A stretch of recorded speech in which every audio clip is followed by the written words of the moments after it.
Phase. Phase में देखते हैं thermodynamic derivation of phase rule. Thermodynamic derivation of phase rule.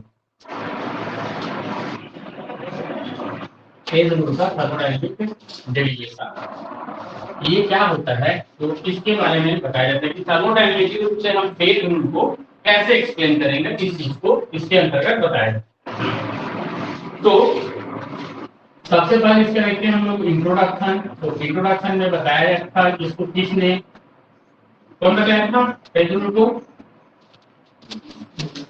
Billiard Gibbs, ठीक था। इन्होंने जो है फेज रूल के बारे में बताया था, फेज रूल को आइडेंटिफाई किया।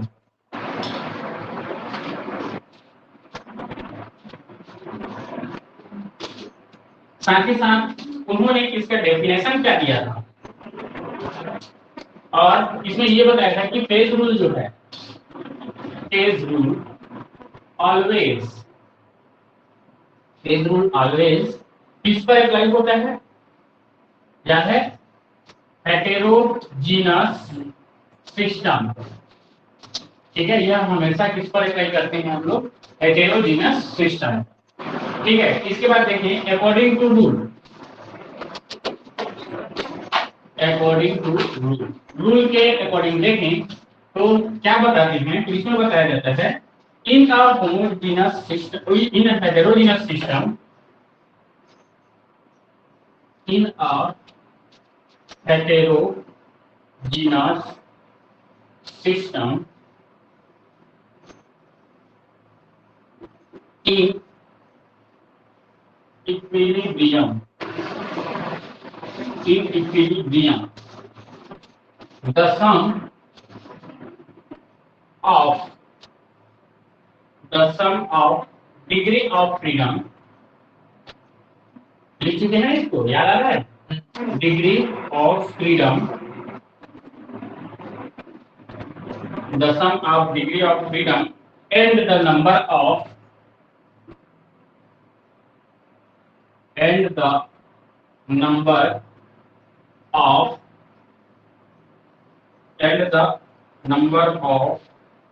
phases in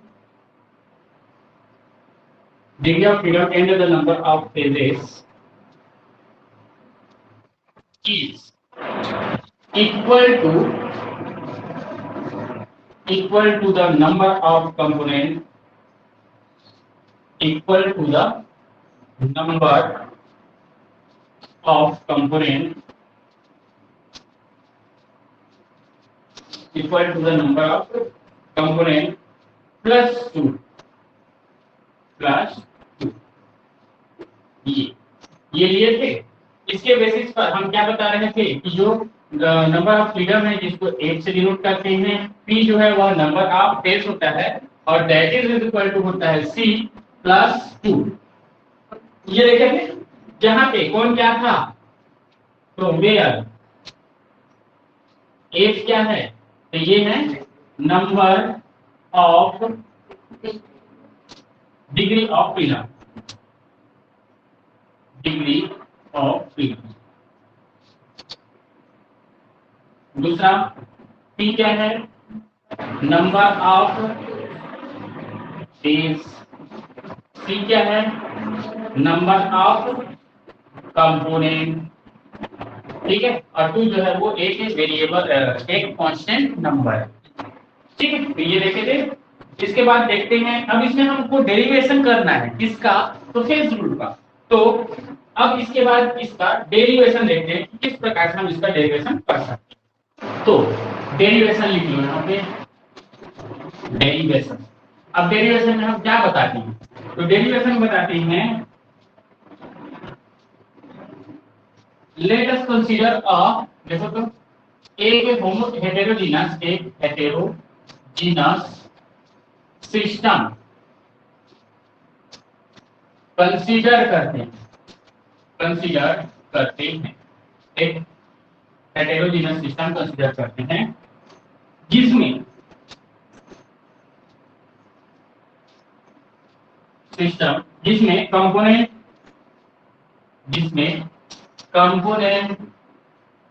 कौन कौन से हैं, तो C1 है, C2 है, C3 है, से लेकर के C है। ठीक है, देखो इसमें कंपोनेंट हम कंसीडर कर रहे हैं C1, C2, C3 से लेकर के C है। क्लियर है? Then let us consider a heterogeneous system of two phases and phases and इसमें टू फेज है, तो टू फेज है, तो टू फेज के लिए दे देते हैं ए एंड बी फेज। ठीक है, इसमें ए और बी दो अलग अलग फेज हैं।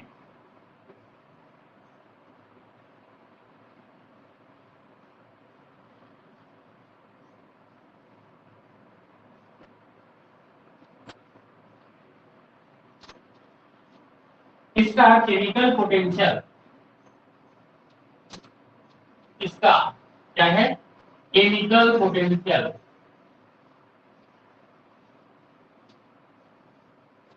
न्यू है, इसका केमिकल पोटेंशियल न्यू है।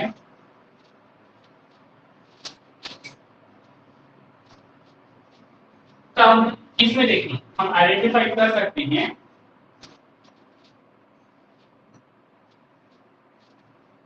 इसमें जो टू फेज हैं, two phase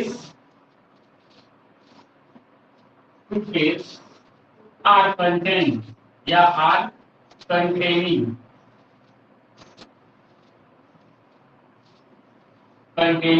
by 1, 2 and 3, 1, 2 and 3, 1, 2 and 3,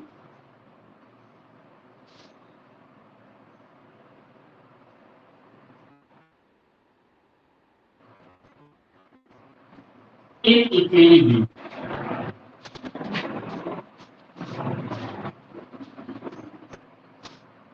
यहाँ पे जो टू फेज है उसमें जो कंपोनेंट 1, 2, 3 जो हैं, देखो तो C1, C2, C3 यही है।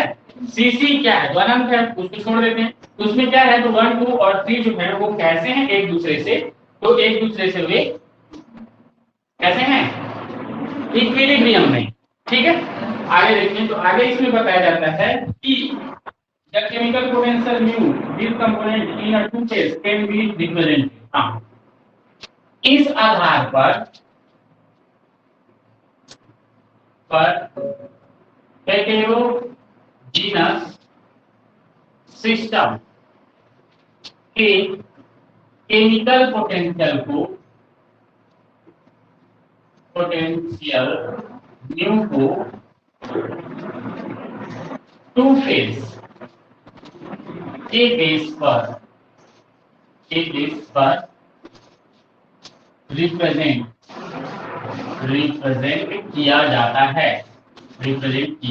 है।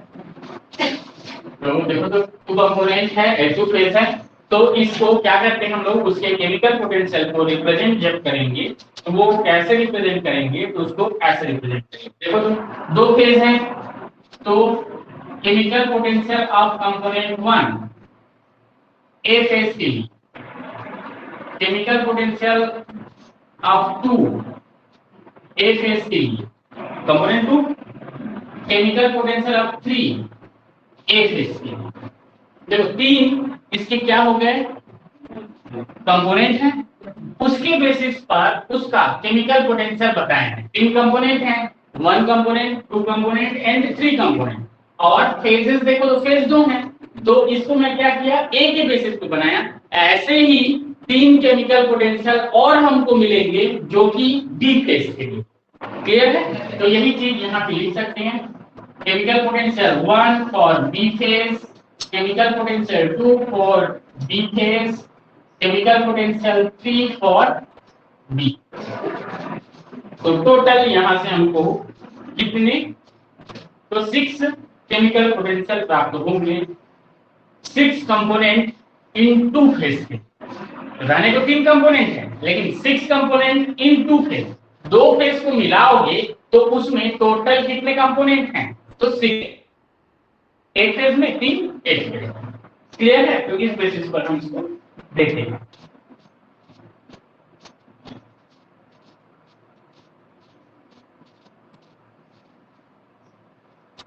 इसका ब्लॉक डायग्राम बनाया हुआ है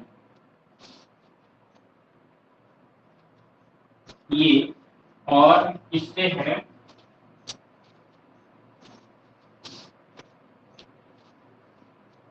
कुछ ऐसा।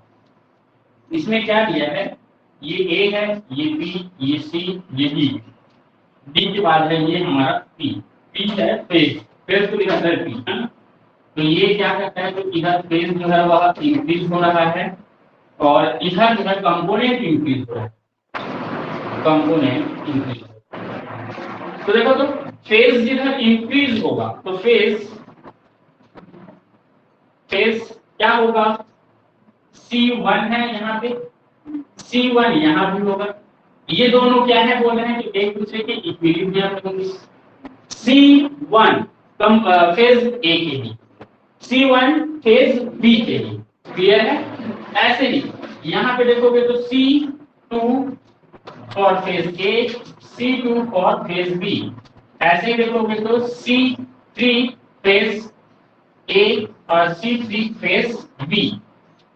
क्लियर है? और देखोगे तो ये आगे बढ़ेगा ऐसा, और एक लास्ट वाला कौन सा है? तो C with equilibrium to B phase C। ऐसा बता सकते हैं? अब ये क्या है? तो फेज ए और फेज बी के बीच में ये क्या है? तो इक्विलिब्रियम स्टेट में है, इसलिए उसमें रिवर्सिबल का चिन्ह दिया हुआ है। ठीक है? अब जैसे जैसे मान लो फेज बढ़ते जाए, फेज ऊपर की ओर बढ़ाते चलो, तो क्या हो जाएगा? देखो, फिलहाल के हमारे पास यही दोनों है, तो इसी दोनों का आइडेंटिफिकेशन करना है। मान लो सी रहता, फेज बढ़ जाता, सी भी आ जाता, डी भी आ जाता, से लेकर के पी तक रहता। ठीक है? तब इसको कैसे कर सकते थे? तो इसको ऐसे ही आगे बढ़ाते चलते, C1 C1 C1 C1। Clear है? मतलब अगर फेज बढ़ेगा तो कंपोनेंट बी बढ़ेंगे। ठीक है? तो इस बेसिस पर इसको हम लोग बता सकते हैं। ऐसे ही इसमें देख सकते हो, जैसे ये हुआ है वैसा ही यह भी हो सकता है। और एक लास्ट ये भी देख सकते हैं कि ये ऐसा हो जाएगा सी सी सी सी सी सी, और ये हमारा सी सी। तो देखो, फेज बढ़ेगा तो कंपोनेंट की संख्या भी बढ़ते चलेगी। तो इस बेसिस पर बताया जाता है। आगे इसमें देखो बोलता है कि यदि हम कंसीडर करते हैं क्लोज्ड सिस्टम, तो देखो, तो consider a closed system. Closed system, तो बोलो तो closed system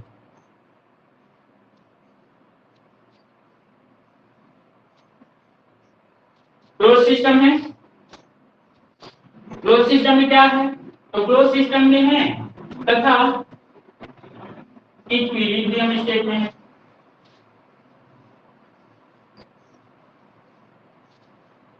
close system and equilibrium state में है। तो क्लोज सिस्टम कंसीडर कर रहे हैं और साथ ही साथ यह इक्विलिब्रियम स्टेट में है। तब क्या बोल सकते हो? टेम्परेचर एंड प्रेशर का डेफिनिट वैल्यू होगा। मतलब जो टेम्परेचर पहले से उस पर है और उसके बाद क्लोज कर दिए हैं, तो जो टेम्परेचर उसके पास पहले से रहेगा उतना ही रहेगा, उससे कम नहीं होगा ना ही ज्यादा। प्रेशर भी वहां पे कम नहीं कर सकते ना ही ज्यादा कर सकते। क्लियर है? तो टेम्परेचर और प्रेशर क्या होते हैं? तो डेफिनिट वैल्यू होंगी। अब अगर ये डेफिनिट वैल्यू है तो the Gibbs Duhem equation can be applied to each. तो गिब्स ड्यूहम इक्वेशन को गिब्स ड्यूहम इक्वेशन को अप्लाई किया जा सकता है, किया जा सकता है। इसका मतलब क्या है? Gibbs Duhem equation closed system जो कि इक्विलिब्रियम में स्टेट में होता है उसी के लिए लागू करते हैं। ठीक है, कौन सा? तो गिब्स ड्यूहम इक्वेशन। ठीक है, तो इसके बेसिस पर देखें आगे तो क्या बोल सकते हो? तो गिब्स ड्यूहम इक्वेशन क्या होता है? तो गिब्स ड्यूहम इक्वेशन होता है summation of chemical potential with respect to n is equal to 0। देखो u क्या है यहाँ पे? जो केमिकल पोटेंशियल है। m क्या है यहाँ पे? Number of moles. ठीक है, तो नंबर ऑफ मोल्स के रिस्पेक्ट में जब हम क्या करते हैं, u का जो सम होता है वह 0 के बराबर होगा at definite temperature and pressure. ठीक है, तो इस बेसिस पर इसको बता सकते हैं। Suppose a small amount n1 is transferred under the equilibrium condition from phase A to B down। हाँ, जब हम इक्विलिब्रियम कंडीशन में del n i of small amount, ये क्या है? तो ये स्मॉल अमाउंट। ठीक है, देखो तो सिंपल सी डी डेल लिखते हैं, डेल एन आई मान लो लिखो डी एन आई, और एक लिखते हैं हम लोग डेल एन आई। इसमें बड़ा परिवर्तन, ये इसके रिस्पेक्ट में ये छोटा परिवर्तन, और सबसे कम मतलब पार्शियल परिवर्तन को दिखाना है तो इसमें फिर वही चीज यहाँ पे लिखा कि उसमें पार्शियल परिवर्तन कर रहे हैं, छोटा सा परिवर्तन कर रहे हैं, बहुत कम। तब तो स्मॉल अमाउंट का ट्रांसफर करने पर ट्रांसफर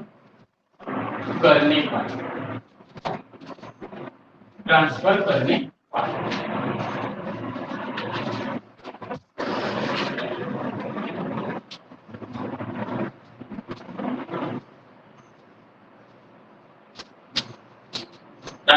पर phase A to B, phase A to B को इस प्रकार लिखा जा सकता है के लिए A टू B के लिए इस प्रकार लिखा जा सकता है। तो कैसा लिखा जा सकता है? पीछो इस प्रकार को देखते हैं आगे। μ1 A dn1 plus μ1 B dn1 is equal to 0, is equal to 0। ये लिख सकते हैं। हाँ, पहले वाला माइनस, मतलब क्या बोल रहे हैं वो? केमिकल पोटेंशियल का ट्रांसफर यहां से यहां हो रहा है, यहां कमी हो रहा है केमिकल पोटेंशियल, यहां बढ़ रहा है। कमी मतलब नेगेटिव और बढ़ना मतलब पॉजिटिव, इसीलिए वैसा है। क्लियर? आगे देखो,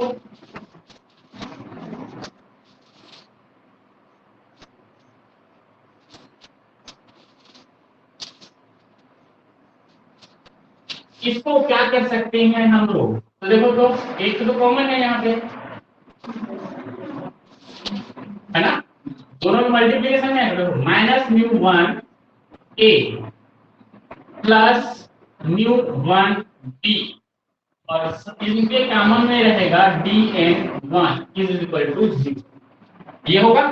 इसको देखो तो इधर ट्रांसफर कर दो, क्या हो जाएगा?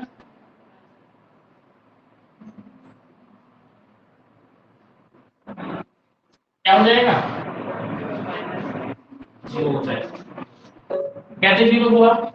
इधर है मल्टीप्लिकेशन में, इधर आएगा तो 0/dn हो जाएगा, तो क्या होगा इसका वैल्यू 0।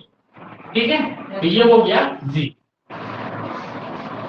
बोलो क्लियर है ये चीज? अब देखो ये प्लस में ये माइनस में है, इसको एक साइड ले जाओ और प्लस वाले को एक साइड रख लो, क्या हो जाएगा? तो ये हो जाएगा μ1a is equal to μ1b। μ1a is equal to μ1b, ये लिख सकते हैं इसको।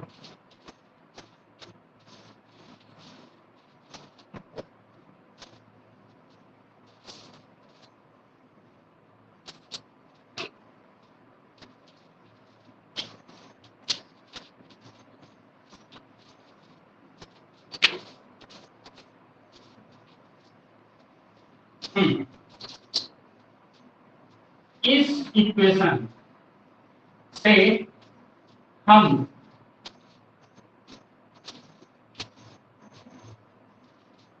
कंक्लूजन निकाल सकते हैं कि देखो क्या कंक्लूजन निकाल सकते हो कि इक्विलिब्रियम स्टेट में इक्विलिब्रियम स्टेट में फेज ए एंड बी का केमिकल पोटेंशियल, देखो तो ए और बी का केमिकल पोटेंशियल कौन कौन सा है?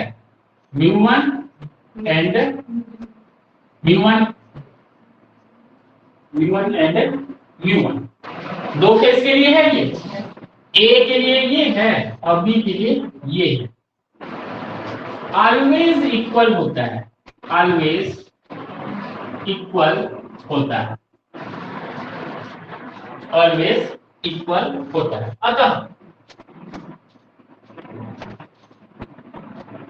अतः इसको क्या कर सकते हो? तो ऑलवेज इक्वल होता है, this can be applied to all the components, this can be applied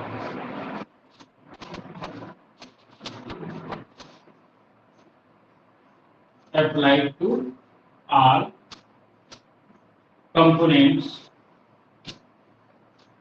सभी कंपोनेंट के लिए हम इसको क्या कर सकते हैं? अप्लाई कर सकते हैं। ठीक है, तो इसके बेसिस पर देखो तो सभी कंपोनेंट के लिए अप्लाई कर सकते हैं, मतलब क्या होगा? तो जैसे μ2a is also equal to μ2b and μ3a is also equal to μ3।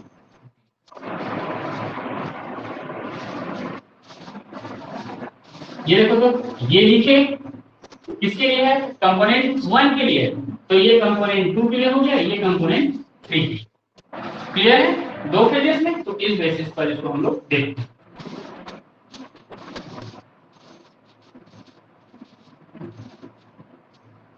Suppose देखो, सपोज मतलब माना कि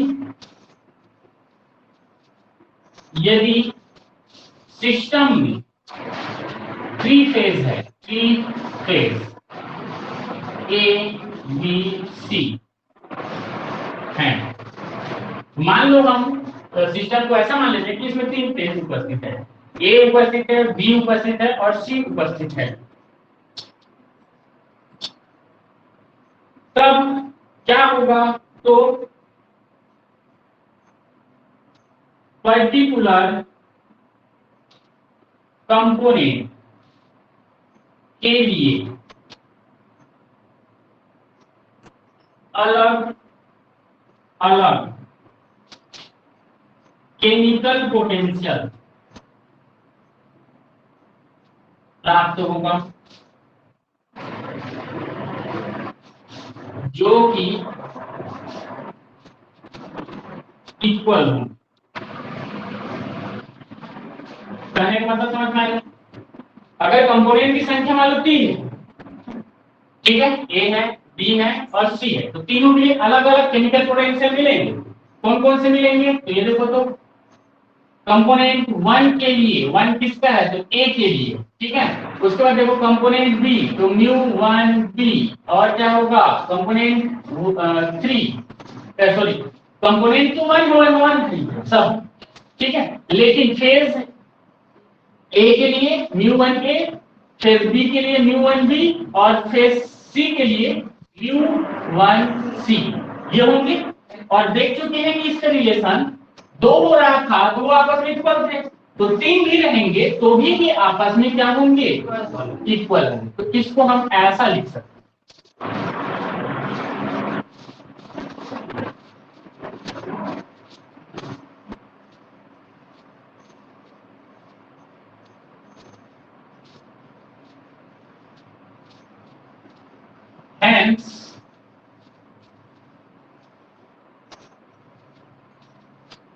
हेंस क्या कर सकते हैं? जो ब्लॉक डायग्राम था हमारा, उसके लिए हम लोग किस प्रकार से इक्वेशन दे सकते हैं?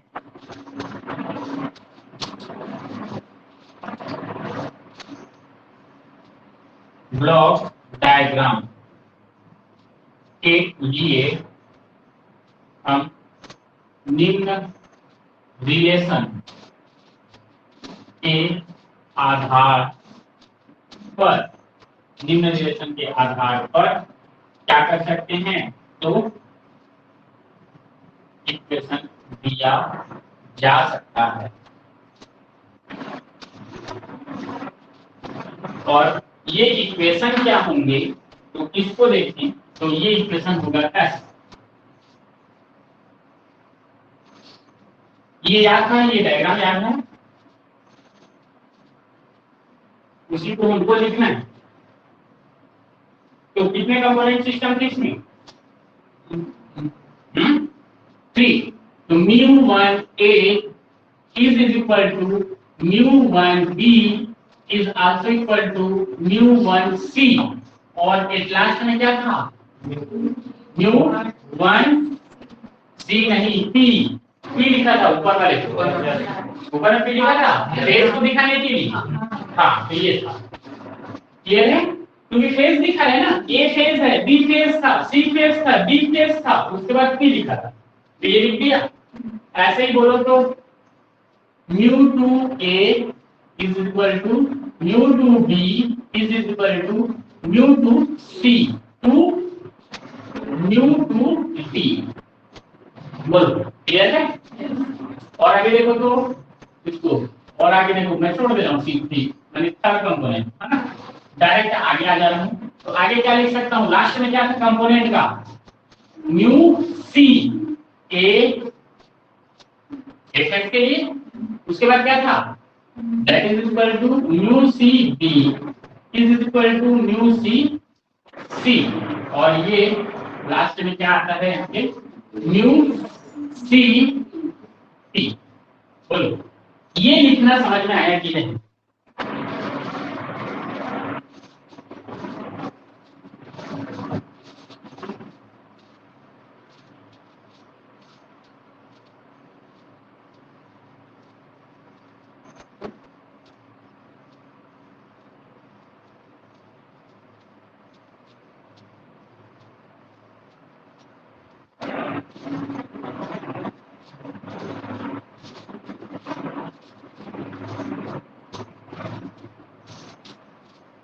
तो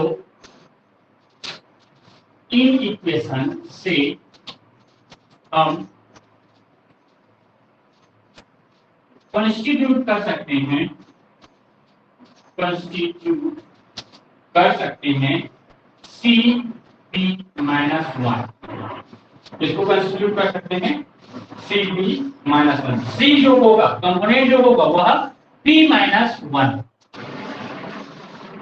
इसका कहने का मतलब क्या है? देखो सी क्या है? कंपोनेंट, ठीक है। कंपोनेंट कितना होगा? तो कितना होगा? 3 माइनस 1, फेज से एक कम, ठीक है। इंडिपेंडेंट इक्वेशन,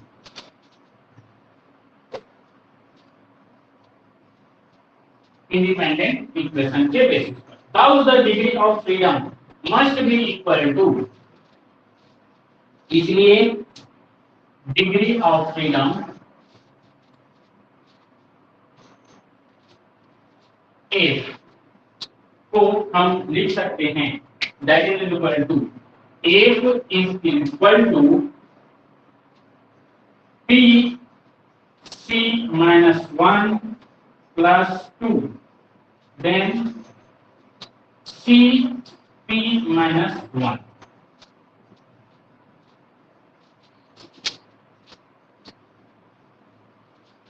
देखो क्या बोला, फेज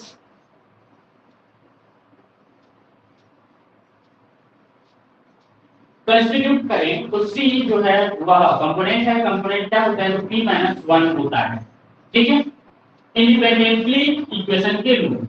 तो इसको हम क्या लिख सकते हैं तो C P माइनस 1 लिख सकते हैं या P C माइनस 1 लिख सकते हैं, ये भी लिख सकते हैं, ये भी लिख सकते हैं। देखो तो ये कौन सा लिखा है, ये लिखा है +2 इंटू ये लिखा है। तो जब इसका सॉल्यूशन करते हैं तो सॉल्यूशन करने पर हमको प्राप्त क्या होगा, तो देखो क्या प्राप्त होगा,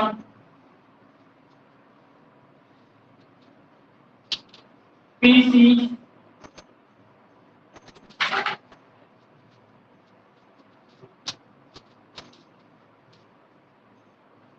क्या छोड़,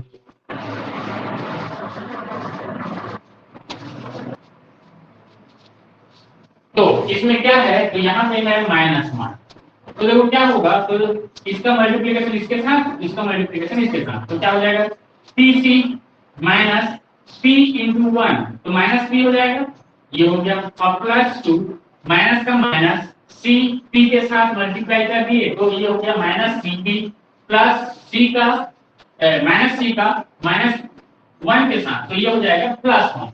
उसके बाद देखें तो पी सी और सी पी जो है एक दूसरे से कैंसिल आउट हो जाएंगे क्योंकि एक प्लस में है दूसरा माइनस में, तो बचा क्या, तो ये बचेगा, ये बचेगा, ये बचेगा, प्लस वाले साइन वाले को पहले दे दिया तो सी हो गया माइनस पी प्लस 2, ठीक है, और ये इक्वेशन तुम लोग लाए थे, ठीक है, तो ये कैसे इसको कंस्टिट्यूट किए, तो इतना सारा ट्रीटमेंट किए थर्मोडायनेमिकली रूप से, और ऐसा हम लोग फेज रूल को एक प्रूफ कर रहे हैं कि हाँ ये ऐसा आता है, क्लियर है। इसको देखो तो एक टर्म्स जब परिभाषा लिखे थे उस टर्म्स में कैसे लिखे थे, ये जो माइनस वाला टर्म्स है उसको इस साइड लिखे थे, क्या लिखोगे f plus p is equal to c plus 2, यही था, ऐसे लिखे थे, तो ये वाला इक्वेशन हम लोग यहाँ से ले आए, और ये क्या होता है तो that is this is Gibbs phase rule, this is Gibbs phase, ये क्या होता है तो गिब्स फेज रूल, ठीक है। तो इस प्रकार से हम लोग थर्मोडायनेमिकली रूप से फेज रूल को क्या करते हैं तो आइडेंटिफाई करते हैं।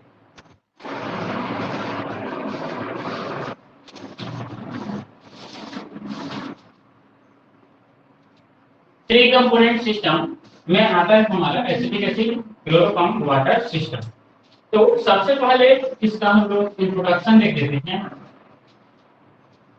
तो इंट्रोडक्शन में क्या बताया जाता है तो इसमें बताया जाता है कि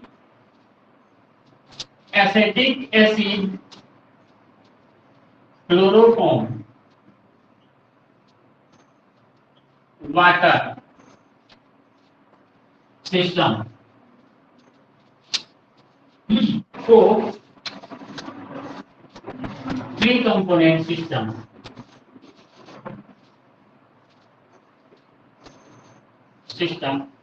कहते हैं,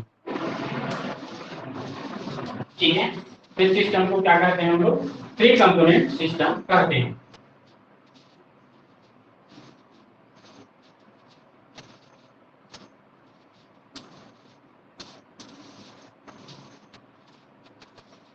तथा यह सिस्टम टू फेज में ब्रेक होता है,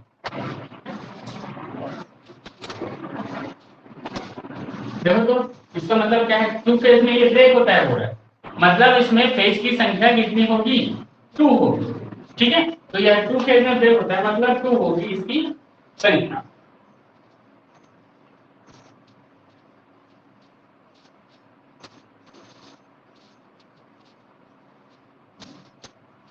आगे बोलता है एसिटिक एसिड क्लोरोफॉर्म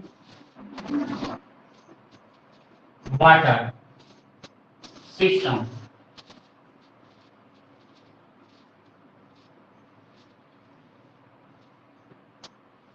ये सर्टेन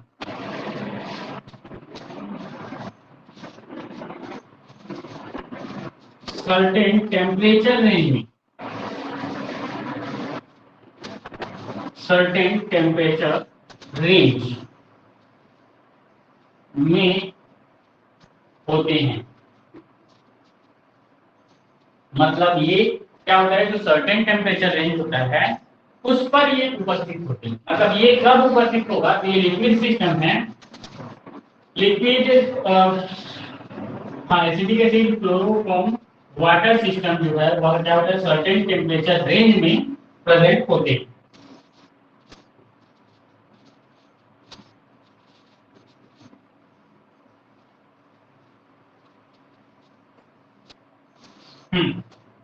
इसमें आगे बोलता है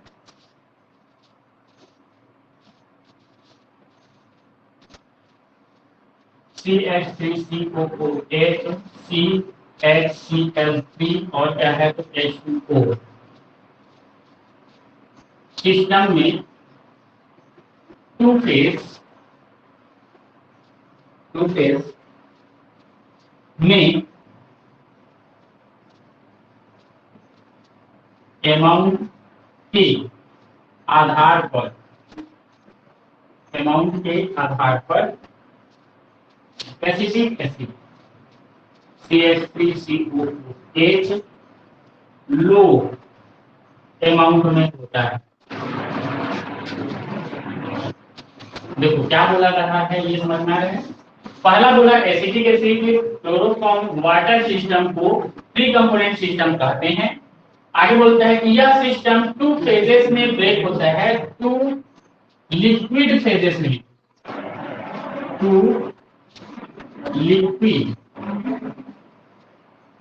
लिक्विड फेजेस में ब्रेक होता है।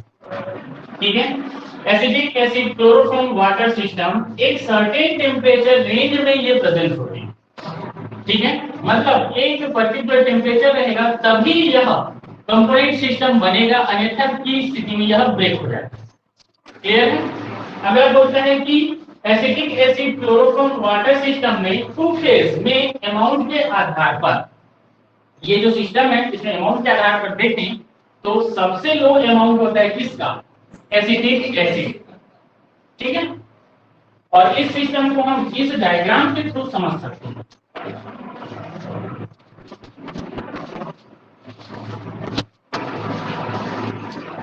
ये डायग्राम क्या है, तो ये देखो यहाँ पे ये है हमारा ए और ये है बी। इसमें ए जो है CH3COOH एसिटिक एसिड है, इस कोने पे देखें तो H2O है, और इस कोने पे देखें तो ये है CHCl3 क्लोरोफॉर्म। ठीक है, अब इसमें ये जो एक फेज को दिखाता है, दूसरा देखें तो यहां से हमको ये देखने को मिल जाता है। ठीक है, तो ये ए हो गया और ये बी हो। बोलो ए और बी किसको दिखाता है, ए और बी किसको दिखाता है, कंपोनेंट को, कंपोनेंट को दिखाता है, किसको दिखाता है, फेज को दिखाता है। ठीक है, याद रखेंगे कंपोनेंट के लिए देखेंगे तो क्या होगा,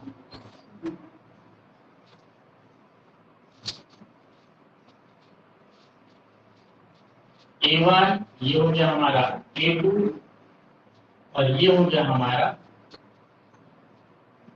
A3। कंपोनेंट यहाँ पे ऑलरेडी पता चल रहा है हमको, ये देखो ये तीनों तो कंपोनेंट हैं, तो वो तो अलग से लिखे हुए हैं। लेकिन इसके बाद देखें ए और बी, ए क्या दिखाता है फेस को, ठीक है, A1 कंपोनेंट,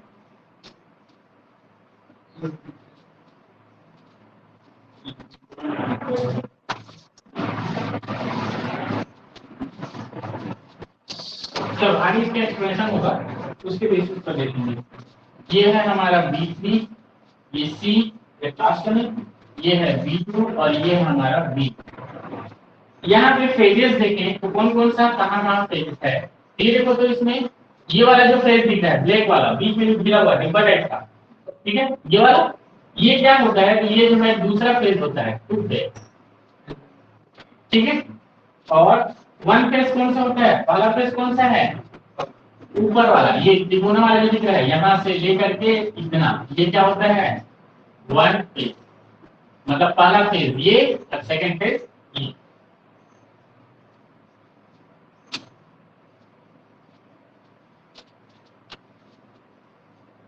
इस लाइन को देखो तो इस लाइन को बोला जाता है टी लाइन।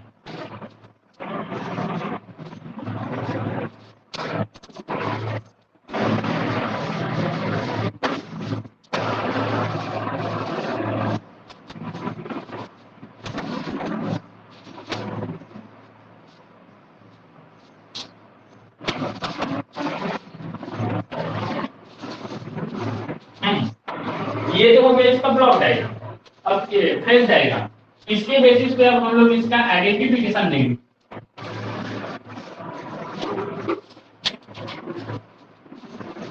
तो देखो कैसे देते हैं, यहाँ पे बताया जाता है कि जो क्लोरोफॉर्म होता है CHCl3 and H2O water, chloroform और वाटर ये क्या होते हैं, तो दिए हुए टेम्परेचर या गिवन टेम्परेचर पर, given T and P temperature and pressure पर क्या होते हैं, तो मिसिबल होते हैं, ठीक है, मिसिबल, मिसिबल मतलब समझ में आता है, एक दूसरे में मिक्स हो जाते हैं।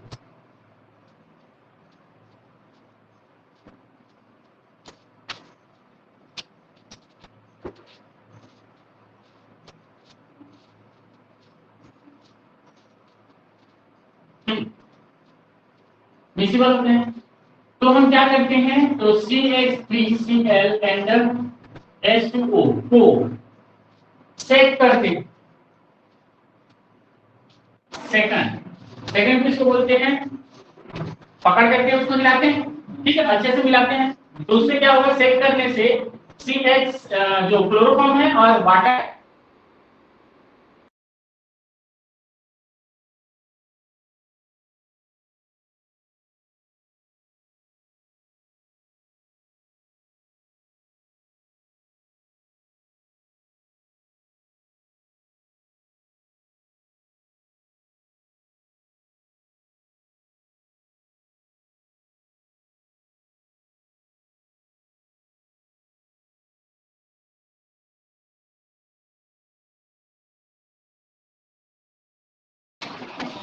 देखिए इसमें क्या बोल रहे हैं कि जो हमारा क्लोरोफॉर्म है यह वाटर को, दोनों को एक साथ जब हम सेक करते हैं तो सेक करने पर कुछ मात्रा में जो H2O होते हैं, H2O मतलब वाटर होता है, वह किसमें, तो क्लोरोफॉर्म में डिसॉल्व हो जाता है, कुछ मात्रा में वाटर जो होंगे वो क्या होंगे, क्लोरोफॉर्म में डिसॉल्व होंगे, साथ ही साथ कुछ मात्रा के जो क्लोरोफॉर्म होते हैं वो वाटर में डिसॉल्व होते हैं, मतलब एक दूसरे के अपोजिट कथन कर रहा है, ठीक है, तो ये एक दूसरे पर क्या होते हैं, डिसॉल्व होते हैं, लेकिन ये इसको कहने का जो तरीका है वो अलग होता है।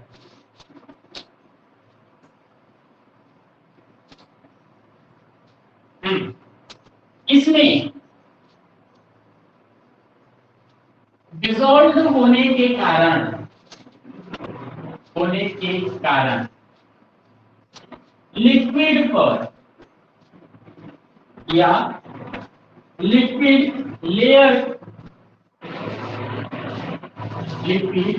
लेयर बन जाता है,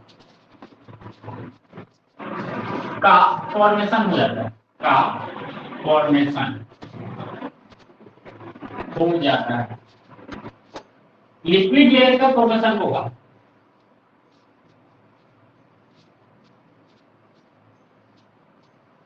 जिसे हम डायग्राम में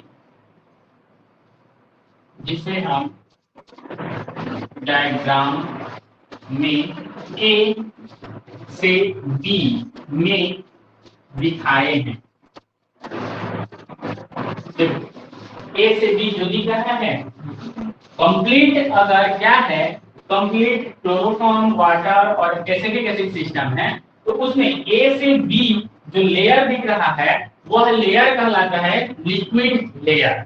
और ये किसके कारण से बनता है? तो किसके कारण से बनता है? Dissolution of water and chloroform. ठीक है, तो dissolution of water and chloroform के कारण ये बनता है।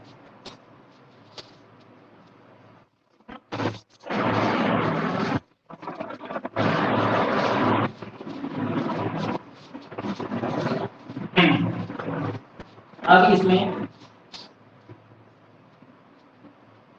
क्या कर देते हैं हम लोग,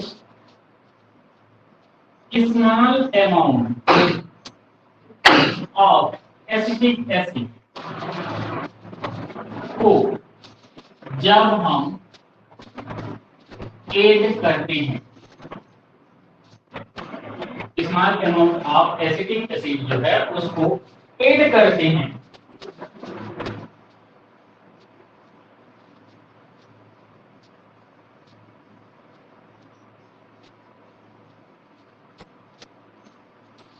तो एसिटिक एसिड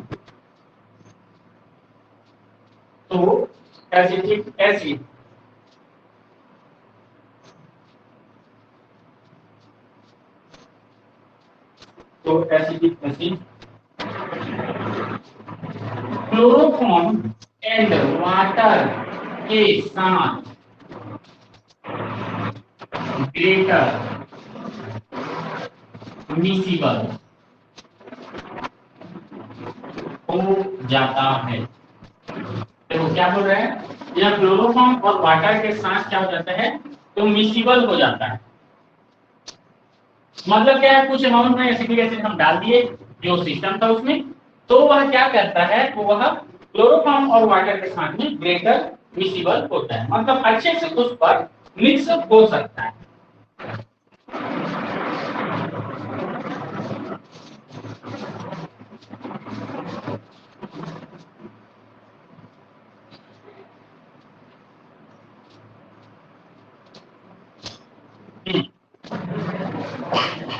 अब इसमें बोल रहा है, इसमें मिसिबिलिटी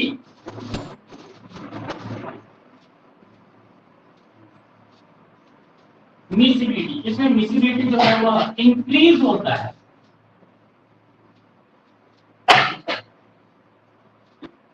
जो कि डिपेंड करता है, जो डिपेंड करता है किस पर, तो added amount of acetic acid पर। देखो इसमें क्या होता है, मिसिबिलिटी इंक्रीज होगा। कब इंक्रीज होगा, तो वह किसके बेसिस पे इंक्रीज होगा, तो एसिटिक एसिड का अमाउंट के बेसिस पर। जितना ज्यादा अमाउंट रहेगा मिसिबिलिटी उतना ज्यादा होगा, और क्या है, जितना कम अमाउंट होगा उसकी मिसिबिलिटी उतनी ही कम होगी।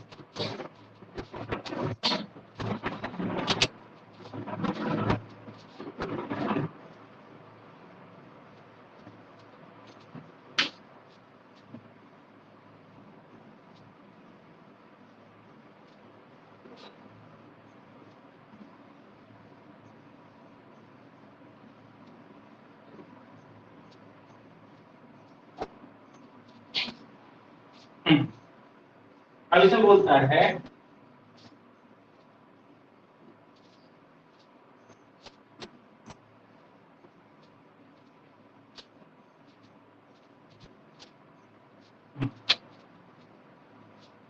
अब देखो ये मिक्स होगी उसमें, अब इसको ट्राइनरी सॉल्यूशन बोल सकता हूँ। क्या बोला? ट्राइनरी।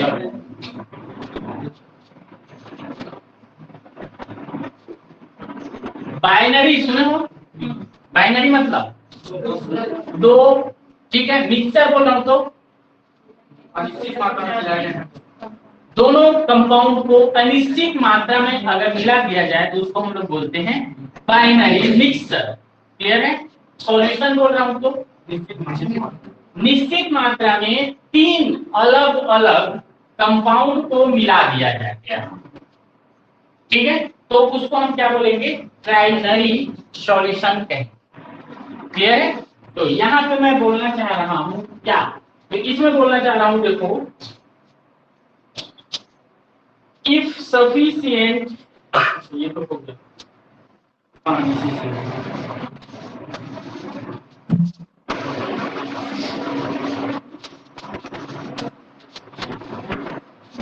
यदि CH3COOH का सफिशिएंट मात्रा ऐड करने पर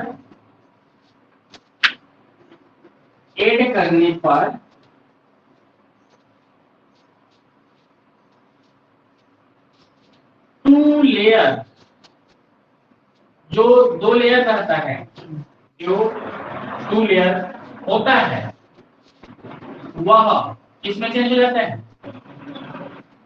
वह वन सॉल्यूशन में चेंज हो जाता है। देखो क्या बोला, ये समझो। एसिटिक एसिड की अगर सफिशिएंट मात्रा हम इस कंपोनेंट सिस्टम पर ऐड कर देते हैं, तो ऐड करने पर क्या हो जाता है? तो जो 2 लेयर प्राप्त हो रहा था, देखो कहीं पे लिक्विड लेयर प्राप्त हो गया, ऐसा बोले थे।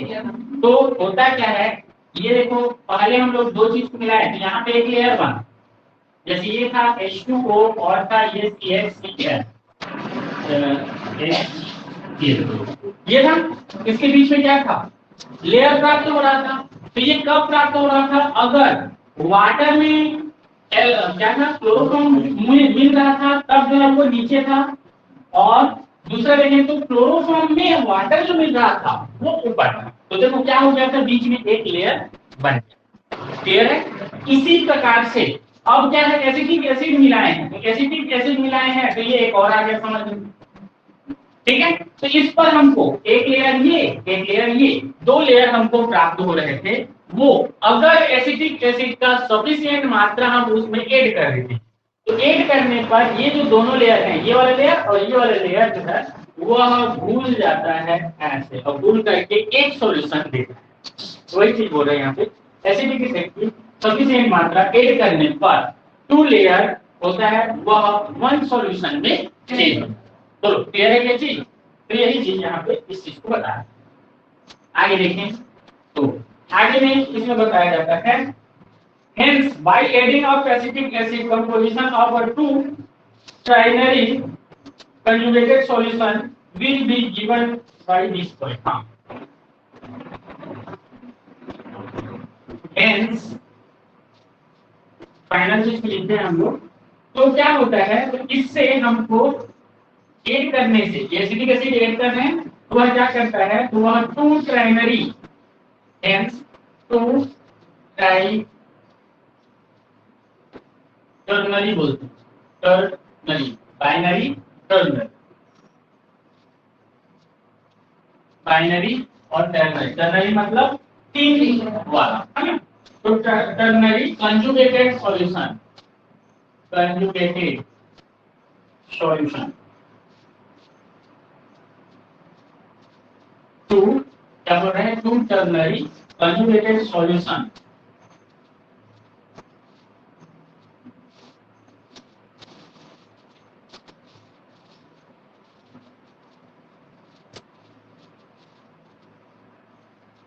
टू टर्नरी कंजुगेटेड सॉल्यूशन प्राप्त होता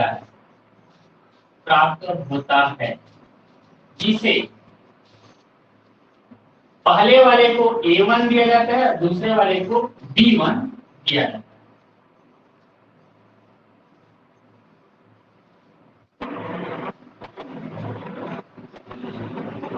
ठीक है, तो ये देखो तो A1 ये पॉइंट और ये पॉइंट किस चीज को बताते हैं? A1 और B1 किस चीज को दिखाते हैं?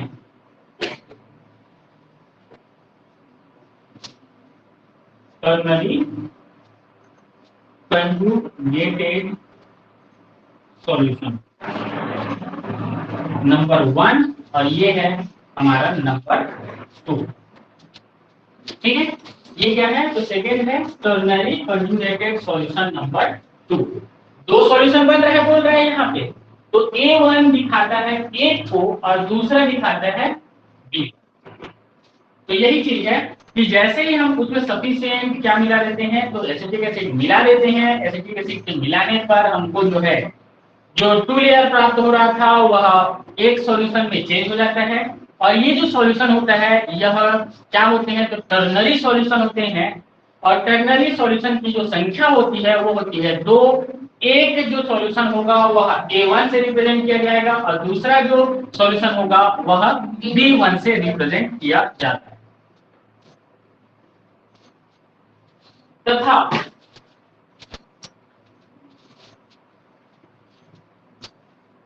तथा A1 and B1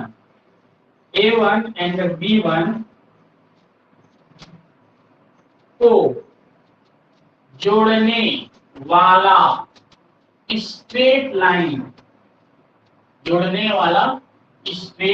लाइन को क्या कहते हैं? तो इसी को ही टाई लाइन कहते हैं। टाई लाइन कहा जाता है।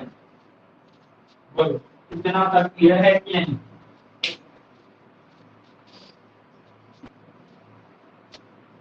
उसको क्या कहा जाता है? तो टाई लाइन कहा जाता है। टाई। अब देखो, अब इसमें क्या बोलते हैं? इसमें बोलते हैं जब हम more amount of acetic acid को ऐड किया जाता है, तो जब ज्यादा अमाउंट में एसिटिक एसिड को ऐड कर दिया जाता है तो न्यू पेयर टर्नरी सॉल्यूशन बनता है, जिसे A2 एंड B2 से रिप्रेजेंट किया जाता है, जिसे A2 B2 से रिप्रेजेंट किया जाता है।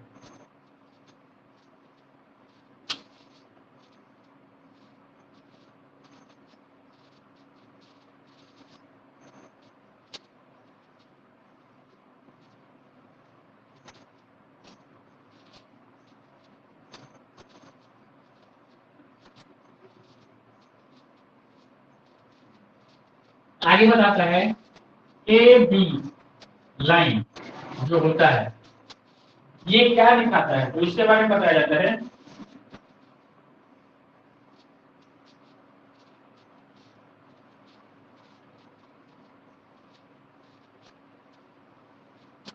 ए बी लाइन यह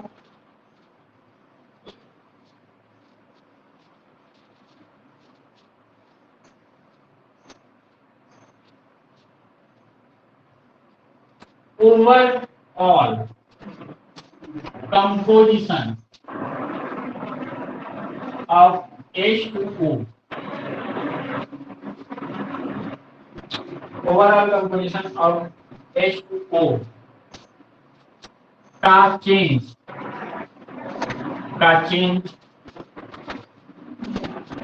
के मैनर को दिखाता है। जब हम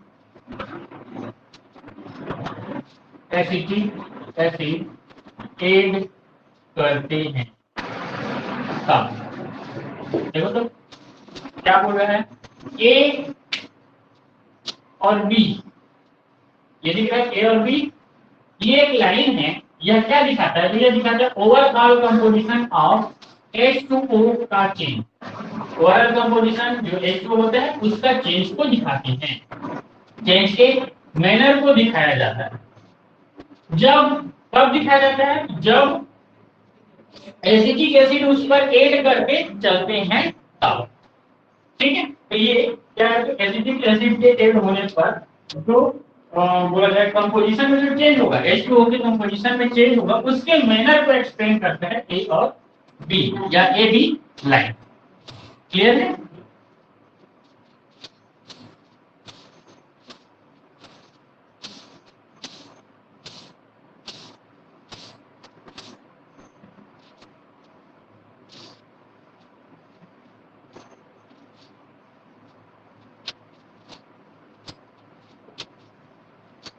अब देखो ये सी जो है वो इस पॉइंट के लिए दिया हुआ है। ठीक है, तो होता क्या है आगे देखो, जैसे जैसे हम इस कंपोजिशन में एसिटिक एसिड कंटिन्यूअसली रूप से मिलाते चलते हैं, ठीक है, क्या कर रहे हैं अब हम इसमें कंटिन्यूअसली रूप से एसिटिक एसिड ऐड करते करते रहने पर क्या बोल रहे हैं? कंटिन्यूअसली रूप से एसिटिक एसिड क्या कर रहे हैं हम लोग? ऐड करते ही जा रहे हैं। ठीक है, करते रहने पर क्या हो जाता है? टाई लाइन जो होगा, टाई लाइन शॉर्टर हो जाता है, शॉर्टर हो जाता है तथा लास्ट में यह पॉइंट सी पर सिमट जाता है।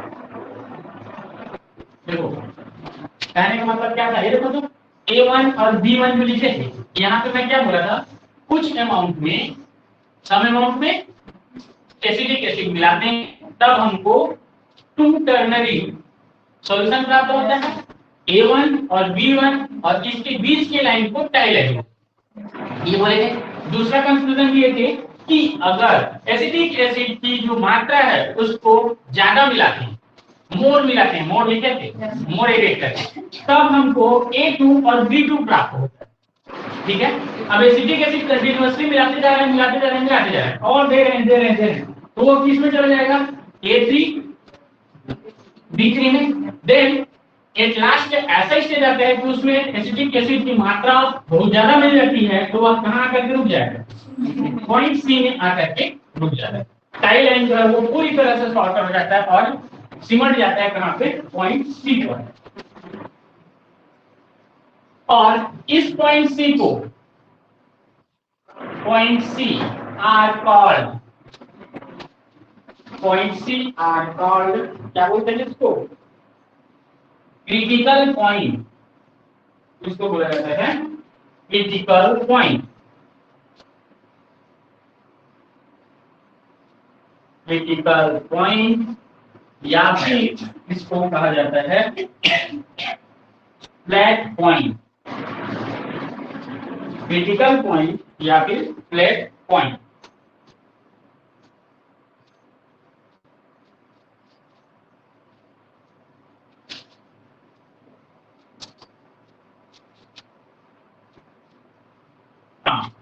और इसका परिभाषा बताता है कि इस पॉइंट पर, इस पॉइंट पर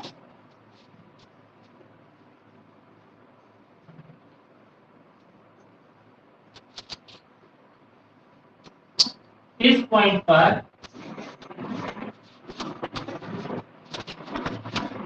टू लेयर कंपोजिशन वाला, टू लेयर कंपोजिशन वाला सॉल्यूशन, टू लेयर कंपोजिशन वाला solution, solution solution one identical solution का फॉर्म कर लेते हैं। क्या बोला ये देखो, तो जो दो लेयर वाले जो कंपोजिशन थे, ठीक है, वो दो लेयर वाले क्या हो जाते हैं, तो एक आइडेंटिकल सॉल्यूशन का फॉर्मेशन कर लेते हैं। And the two solution from single liquid phase at constant composition. हाँ, तथा टू सॉल्यूशन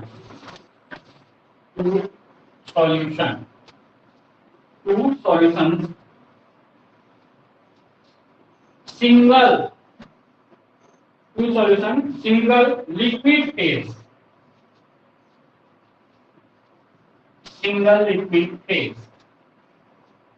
तो सॉल्यूशन क्या करता है, तो सिंगल लिक्विड फेज में आ जाता है। देखो तो क्या बोल रहा है ये, इस पॉइंट पर, इस सी पॉइंट पर, जिसको हम लोग क्रिटिकल पॉइंट बोलते हैं या फिर क्रांति बिंदु बोला जाता है हिंदी, या फिर उसी को बोला जाता है फ्लाइट पॉइंट। इस पॉइंट पर देखें तो जो दो लेयर कंपोजिशन वाला सॉल्यूशन था वो वन आइडेंटिकल सॉल्यूशन में चेंज हो जाता है, का फॉर्मेशन करता है, वही चीज है। तथा टू सॉल्यूशन, जो दो सॉल्यूशन हमको मिल रहे थे, टर्नरी ए टर्नरी बी, दो सॉल्यूशन मिल रहे थे, ये दोनों सॉल्यूशन क्या हो जाते हैं, सिंगल लिक्विड फेज में आ जाते हैं। एक ही जगह आ गया दोनों के दोनों, तो कौन सा, तो सिंगल लिक्विड फेज में आ जाते हैं। और इनका कंपोजिशन तथा इनका कंपोजिशन कांस्टेंट होता है, कंपोजिशन कांस्टेंट होता है, इसका कंपोजिशन कांस्टेंट होगा।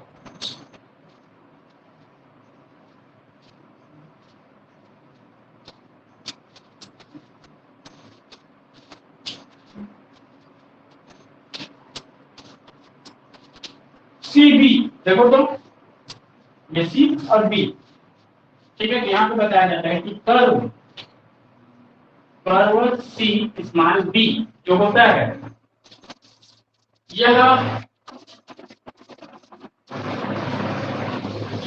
यह सीरीज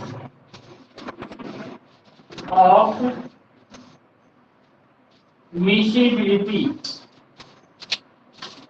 पॉइंट को बताता है, दैट आर कॉल्ड, और इसको कहा जाता है, इसको क्या कहा जाता है, इसको कहा जाता है बाइनोडल कर्व। इसको क्या कहा जाता है, बाइनोडल कर्व कहा जाता है, बाइनोडल कर्व। देखो क्या होता है, ये जो पॉइंट है सी से बी पॉइंट, यह क्या होता है, तो सीरीज ऑफ विजिबिलिटी पॉइंट को दिखाता है। सीरीज है, देखो तो ये विजिबल हो रहे हैं इस पॉइंट पर सब के सब, तो सीरीज मतलब श्रेणी को दिखाता है कि यहाँ पे कम मात्रा में मिक्स हुए, यहाँ पे ज्यादा मात्रा में, यहाँ पे उससे और ज्यादा मात्रा में, और यहाँ पे फाइनल मिक्स हुए। तो ये क्या दिखा रहा है, तो एक सीरीज को दिखा रहा है कि यह इस प्रकार से मिक्स हो रहे हैं, उस पॉइंट को दिखाता है। इसलिए उसको हम लोग क्या बोलते हैं, तो इसको बोला जाता है बाइनोडल कर्व कहा जाता है।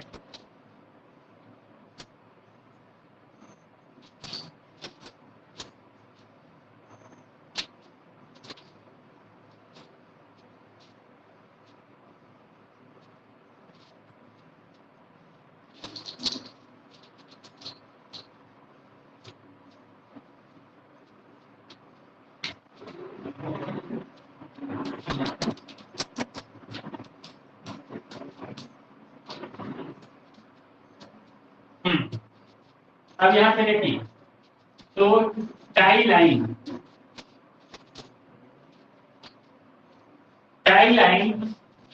पैरेलल में उपस्थित नहीं होता,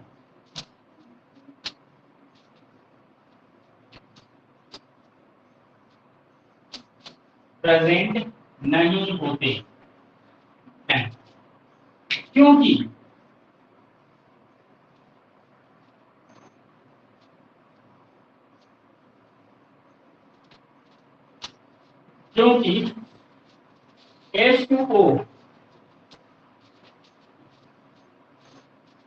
H2O का dissolve acetic acid and CHCl3 में होता है अतः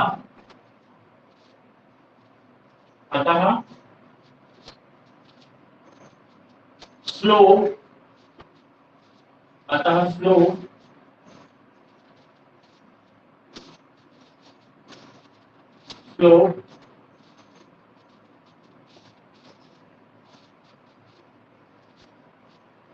towards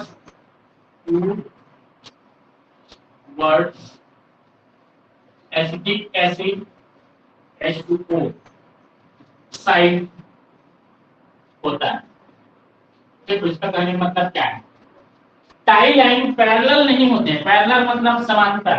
तो देखो टाई लाइन कई दिख रहे हैं, 1 2 3 टाई लाइन दिख रहे हैं। ये तीनों टाई लाइन क्या पैरेलल हैं?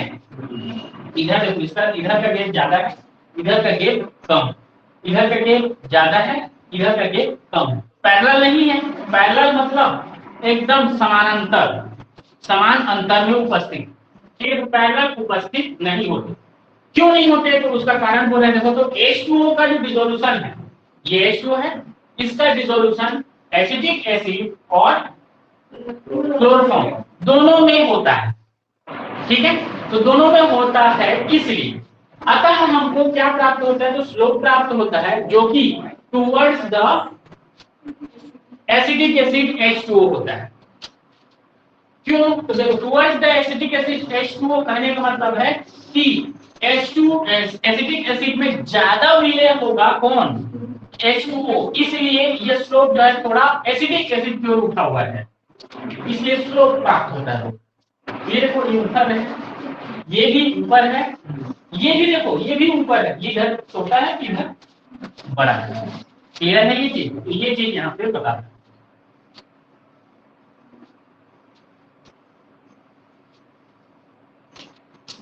The curve ACB, देखो तो the curve दिखा रहा है यहाँ पे AC और B gives the boundary between a homogeneous and heterogeneous system। यह क्या होता है? यह होता है बाउंड्री होता है इसका होमोजेनस एंड हेटेरोजीनस सिस्टम।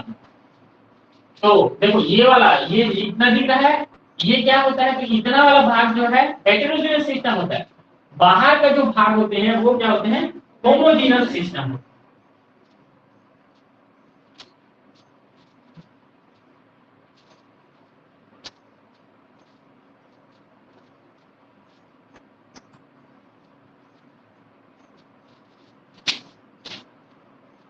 अब आगे इसमें बोलता है अकॉर्डिंग टू फेज रूल के तहत एक फॉर्मूला हमको पता है, AC - P + 2, यही होता है, ये फॉर्मूला होता है ना।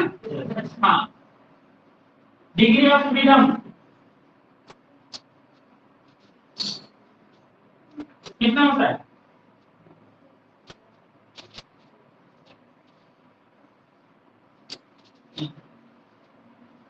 तीन होता है। कैसे पता चला? डिग्री ऑफ फ्रीडम दिखाता है टेम्परेचर, प्रेशर और कंसंट्रेशन। तो बोलो, तीनों चीज यहाँ पे अप्लाई हो रहा है कि नहीं? टेम्परेचर बढ़ेगा तो भी यह बढ़ सकता है, प्रेशर बढ़ेगा तो भी बढ़ सकता है, क्लोज्ड सिस्टम नहीं है सीधा सीधा। तो टेम्परेचर प्रेशर तो होंगे ही, और देखो कॉन्सेंट्रेशन तो ऑटोमेटिकली बढ़ रहा है, एसिटिक एसिड पहले कम मिला है, फिर ज्यादा मिला, फिर ज्यादा मिला, ऐसा बोल रहे हैं। डिग्री ऑफ फ्रीडम यहाँ पे कितना होगा? बोलो 3। सी का वैल्यू बोलो, कंपोनेंट कितने हैं?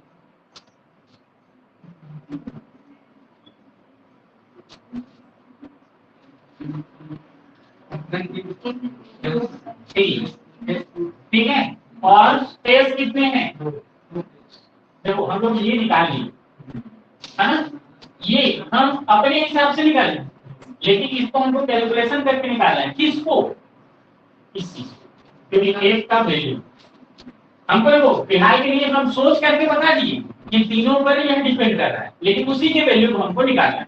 तो देखो सी का वैल्यू तो हम जान सकते हैं, कंपोनेंट कितने हैं तो 3 है, पी क्या है, फेस कितने हैं तो 2 है, ये दोनों चीज हम जान रहे हैं और इसके बेसिस पर हमको ये इसका वैल्यू निकालना है। चलो इसको लिखो,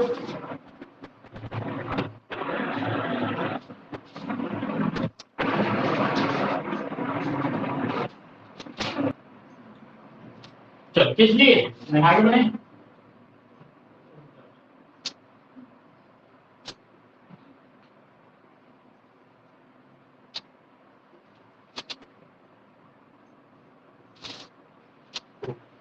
हो गया, आगे चलें। तो देखो दो चीज हमको पता है, तीसरा चीज हमको निकालना है। ठीक है, तो यहाँ पे देखें ये जो फॉर्मूला है इसमें a इज इक्वल टू सी का वैल्यू क्या रखेंगे 3 माइनस p का वैल्यू 2 प्लस 2, बोलो क्या हो जाएगा 1 प्लस 2 बराबर h इज इक्वल टू 3। मतलब इस सिस्टम के लिए डिग्री ऑफ फ्रीडम कितना होता है 3 होता है, 3 होता है। मतलब कौन कौन सा, ये पर डिपेंड करेगा। क्लियर है ये चीज? ये है ट्राई वेरिएंट के लिए, किसके लिए, ट्राई वेरिएंट के, ट्राई वेरिएंट के। अगर यह but if temperature and pressure are kept constant, देखो तो यहां पे बोलता है temperature and pressure keep constant,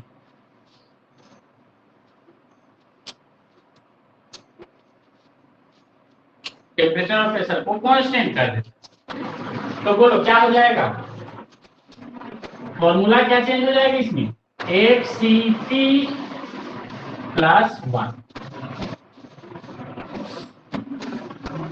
ठीक है, किसके लिए, तो इसको बोलते हैं हम लोग बाई वेरिएंट। बाई वेरिएंट के लिए फॉर्मूला ये, ट्राई वेरिएंट के लिए ये, और मोनो वेरिएंट के लिए क्या होगा,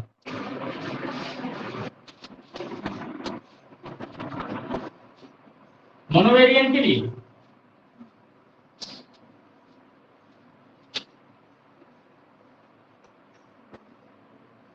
ठीक है। ट्राई मतलब यहाँ पे 2 जोड़ना है, बाई मतलब 1 जोड़ना है, और मोनो मतलब 0। क्लियर है? तो देखो क्या बोल रहे हैं, टेम्परेचर और प्रेशर की कांस्टेंट तब के कंडीशन में यहाँ पे देखें तो एक का वैल्यू क्या हो जाएगा, कंपोनेंट कितने हैं इसमें 3, फेस कितने हैं 2 प्लस 1, क्या हो जाएगा। अब इसके लिए डिग्री ऑफ फ्रीडम कितना प्राप्त हुआ 2। कब, जब बाई वेरिएंट में हम लोग क्या करते हैं, जब टेम्परेचर एंड प्रेशर को कांस्टेंट रखते हैं तब। ठीक है, बोलो ये चीज समझ में आया। अब मोनो वेरिएंट के लिए बोलो तो h इज इक्वल टू 1 प्राप्त होगा। ठीक है, मतलब उसका डिग्री ऑफ फ्रीडम क्या होगा, ओनली 1।